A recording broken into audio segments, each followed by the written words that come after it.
प्रिय दर्शकों, यदि कोई व्यक्ति जिसकी उम्र 40 साल से ऊपर है और उसे बार बार पेशाब लगता है, वो देर तक बैठ करके पेशाब करता है। पेशाब शुरू होने से पहले उसे काफी जोर लगाना पड़ता है। उसे अचानक पेशाब लगता है और इसे वो रोक भी नहीं पाता है। उसके पेट के निचले भाग में भारीपन रहता है। यदि इस तरह की कंप्लेंट उसे रहती है तो ऐसे केस में प्रोस्टेट की वृद्धि हो सकती है। आज मैं इस वीडियो में इसी प्रोस्टेट के बारे में मैं चर्चा करने जा रहा हूं कि वे कौन से कारण हैं जिससे आपका प्रोस्टेट बढ़ जाता है और पेशाब करने में दिक्कत होती है। और प्रोस्टेट की वृद्धि भी दो तरह की होती है, कैंसरस और नॉन कैंसरस। आज इस वीडियो में नॉन कैंसरस यानी जिसमें कैंसर नहीं होता है वैसे प्रोस्टेट की वृद्धि के बारे में हम चर्चा करने जा रहे हैं। पुरुष के मूत्राशय के जिस भाग से मूत्र नली निकलती है उसे हम नेक ऑफ ब्लैडर कहते हैं। नेक ऑफ ब्लैडर के चारों तरफ एक छोटी सी ग्लैंड पाई जाती है जिसकी साइज 4 गुणे 3 गुणे 2 सेंटीमीटर होता है। वह जो है मूत्र नली को चारों तरफ से घेरे हुए होती है, जिसको हम प्रोस्टेट ग्लैंड कहते हैं। 40 वर्ष के उम्र के बाद हमारे शरीर की अधिकांश ऑर्गन्स और ग्रंथियां धीरे धीरे छोटी होने लगती हैं, लेकिन कुछ ऐसी भी हमारे शरीर में ग्लैंड हैं जो उम्र के साथ बढ़ती जाती है, जैसे प्रोस्टेट ग्लैंड। प्रोस्टेट ग्लैंड को हम पौरुष ग्रंथ भी कहते हैं। पीनियल बॉडी और सीबेशियस ग्लैंड, ये तीनों ग्लैंड उम्र के साथ साथ धीरे धीरे बढ़ते रहते हैं। उदाहरण के तौर पे यदि व्यक्ति की उम्र 40 साल है तो ऐसे व्यक्ति के प्रोस्टेट का वजन 20 से लेकर के 25 ग्राम होता है। उम्र 40 से लेकर के 50 के बीच में है तो उस समय प्रोस्टेट का वेट 28 ग्राम हो जाता है। 50 से लेकर के 60 के बीच में इसका वेट लगभग 30 ग्राम हो जाता है और 60 से लेकर के 70 के बीच में इसका वेट बढ़ करके 35 ग्राम हो जाता है। 70 से ऊपर के लोगों में इसका वेट लगभग 42 ग्राम हो जाता है।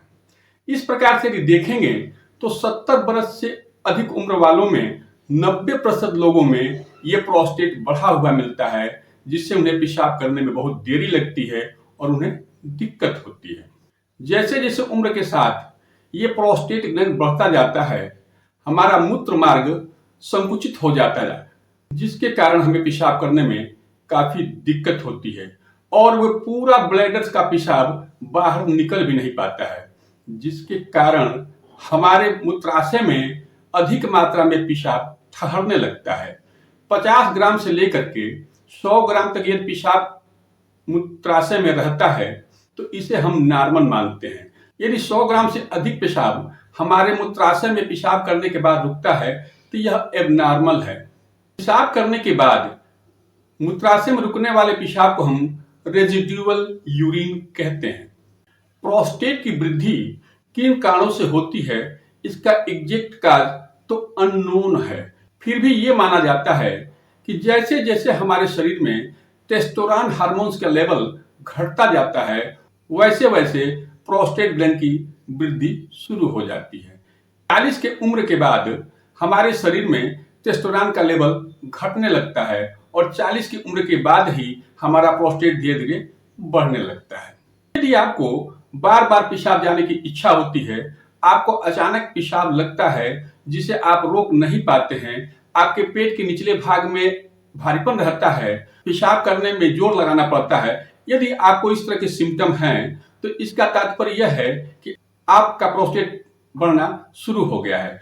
इसको रोकने के लिए ये जरूरी है कि आप कम से कम 30 मिनट तक पेल्विस एक्सरसाइज करें तथा भोजन में आप वेजिटेबल्स और फ्रूट का प्रयोग करें। यदि आप ऐसा करते हैं तो यह संभव है कि भविष्य में आपका प्रोस्टेट नहीं बढ़ेगा। इस तरह के लक्षण आने के बाद भी जब व्यक्ति उसे इग्नोर करता है तो एक समय ऐसा भी आता है कि उसका पेशाब अचानक रुक जाता है, वह एक ड्रॉप भी अपने पेशाब को बाहर नहीं निकाल पाता है और ऐसे कंडीशन में उसे बहुत ही ज्यादा दर्द होता है। यह एक मेडिकल इमरजेंसी की कंडीशन होती है और उस समय कैथेटर लगाना बहुत ही आवश्यक होता है। प्रोस्टेट की वृद्धि हो गई है, इसको कंफर्म करने के लिए हम मुख्य रूप से अल्ट्रासाउंड की सहायता लेते हैं। उसमें हम ट्रांसरेक्टल सोनोग्राफी कराते हैं, जिससे ये पता चल जाता है कि हमारा प्रोस्टेट बढ़ा हुआ है कि नहीं है, तथा जो रेजिडुअल यूरिन होता है ब्लैडर में, उसकी मात्रा से भी ये कंफर्मेशन होता है। लेकिन सर्जन इस कार्य को करने के लिए वो अपने उंगली द्वारा रेक्टम के अंदर डाल करके उसे टटोलता है और टटोलने के बाद वो देखता है कि वह स्ट्रक्चर होमोजीनस है, टेंडर है या इनलार्ज है। इस प्रकार से प्रोस्टेट की वृद्धि की डायग्नोसिस की जाती है। तो ये कंफर्म हो जाए कि आपको प्रोस्टेट बढ़ा हुआ है, तो वैसी दशा में सबसे पहले आपको होम्योपैथिक दवाओं का प्रयोग करना चाहिए। इन दवाओं के प्रयोग से 90% लोगों में यह देखा गया है कि उन्हें ऑपरेशन कराने की आवश्यकता नहीं पड़ती और वो सदैव के लिए ठीक हो जाते हैं। आगे इस वीडियो में मैं कुछ दवाओं को बताने जा रहा हूं। इन दवाओं का प्रयोग आप कर सकते हैं। सबसे पहले, यदि आपको सडन और अर्जेंट अर्जिंग ऑफ यूरिन है, ऐसे कंडीशन में आपको थूजा 1 ml की 2 बूंदें सप्ताह में 1 दिन लेनी चाहिए। ये दवा सेबल सेरुलेटम, इसको हम होम्योपैथिक कैथेटर भी कहते हैं। सेबल सेरुलेटम क्यू की 10 बूंद दवा सुबह, 10 बूंद दवा दोपहर में और 10 बूंद दवा शाम को गुनगुने पानी के साथ लेना चाहिए। इन 2 दवाओं को तो सभी मरीजों को लगातार लेते ही रहना चाहिए। इसके बाद एक दवा और मैं बताने जा रहा हूं, जो कि टोटली सिम्टम के आधार पे है। आप देख लें कि कौन सा सिम्टम आपको मैच कर रहा है, उसके अनुसार आप उन दवाओं का प्रयोग करें। जैसे बेराइटा कार्ब। बेराइटा कार्ब का पेशेंट दिमागी तौर पे और शारीरिक तौर पे बहुत ही कमजोर होता है। उसे ठंडक लगा करती है तथा उसके पांव में बदबूदार पसीना होता रहता है। वो बाय नेचर चाइल्डिश बिहेवियर का हो जाता है। कहने का तात्पर्य वह बचकानी हरकतें करने लगता है। ऐसा यदि कोई बुजुर्ग व्यक्ति है तो उसे उन दवाओं के साथ साथ बेराइटा कार्ब 200 की 2 बूंद सुबह और 2 बूंद शाम को दें। दूसरी दवा कलकेरिया कार्ब 200। कलकेरिया कार्ब का पेशेंट गोरा होता है, मोटा होता है, थुलथुला होता है, उसे ठंडक लगती है, उसे बहुत ज्यादा खट्टा पसीना होता है तथा उसे कब्ज रहता है, अंडा ज्यादा पसंद करता है। यदि इस तरह का व्यक्ति है तो उसे कलकेरिया कार्ब 200 की 2 बूंदे सुबह और 2 बूंदे शाम को देनी चाहिए। इस कोनियम का भी पेशेंट शारीरिक और मानसिक तौर पे बहुत ही कमजोर होता है। इसकी कमजोरी पांव से शुरू होती है तथा इस लेवल की होती है कि जब भी उसे कोई तनाव होता है या उसे गुस्सा आता है तो ऐसे व्यक्ति का हृदय धड़कने लगता है तथा उसे पूरे शरीर में कंपन होने लगती है। यदि ऐसा कोई व्यक्ति है तो उसे चाहिए कि कोनियम 200 की दवा लेकर के उसे 2 बूंद सुबह और 2 बूंद शाम को लें। सेलेनियम का पेशेंट भी मेंटली और फिजिकली बहुत ही कमजोर होता है। उसका कमजोरी का लेवल ये होता है कि जब भी थोड़ा सा वो मानसिक कार्य या शारीरिक कार्य करता है तो वो आकर के सो जाता है। ऐसा व्यक्ति जब भी स्टूल पास करने या यूरिन पास करने जाता है तो उसके पेशाब में प्रोस्टेटिक फ्लूइड आ जाया करता है। ऐसे व्यक्ति किसी भी व्यक्ति से बातचीत करना नहीं चाहता, उसे आवाज बर्दाश्त नहीं होती, उसे वाद विवाद बर्दाश्त नहीं होता है। यदि ऐसा व्यक्ति है तो उसे सेलेनियम 200 पोटेंसी की दवा लेकर के 2 बूंद दवा सुबह और 2 बूंद दवा शाम को देनी चाहिए। फेरम पिक्रेटा, यह भी प्रोस्टेट वृद्धि की एक बहुत ही अच्छी दवा है।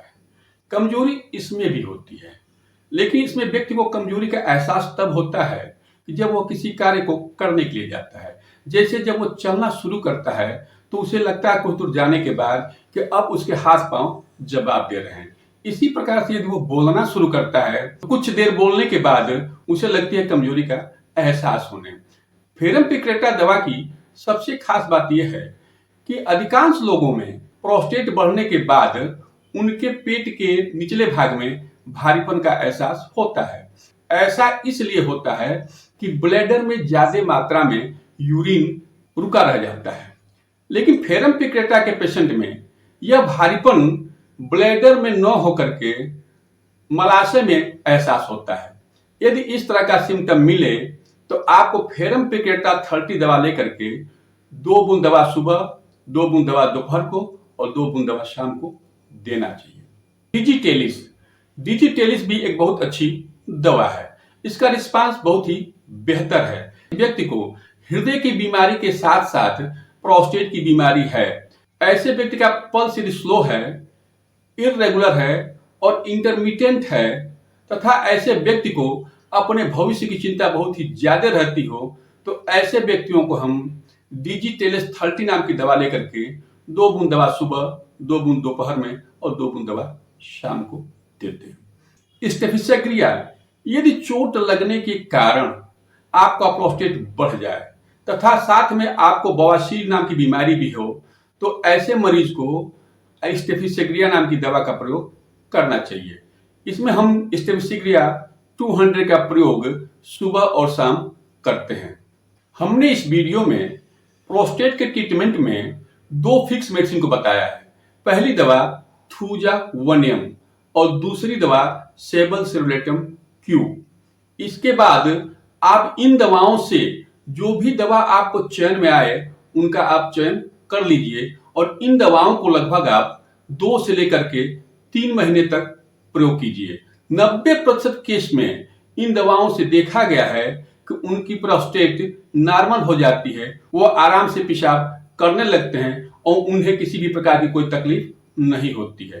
प्रिय दर्शकों, यदि आप लोगों को मेरा ये वीडियो अच्छा लगा हो तो लाइक करें, शेयर करें और सब्सक्राइब करें। धन्यवाद।